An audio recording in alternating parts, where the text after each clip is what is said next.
Okay, this is going to be the very first shot with the 338 Kratos, which is an improved lapua.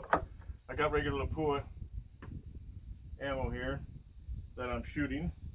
I rechambered the stock barrel. It's a Ruger precision rifle with a Vortex razor.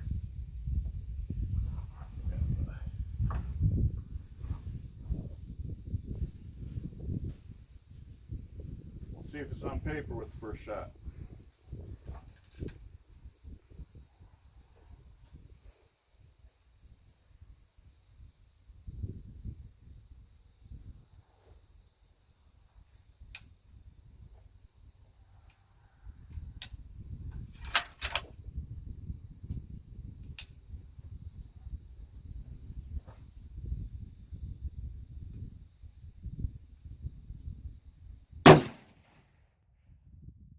Yep.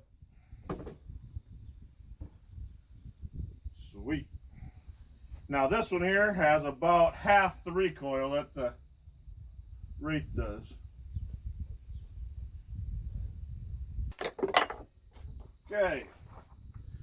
That was the first shot.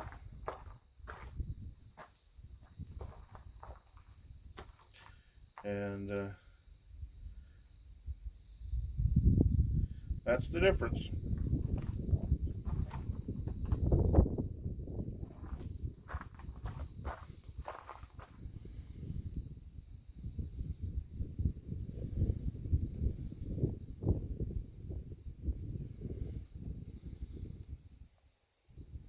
Okay, first shot went off without a hitch.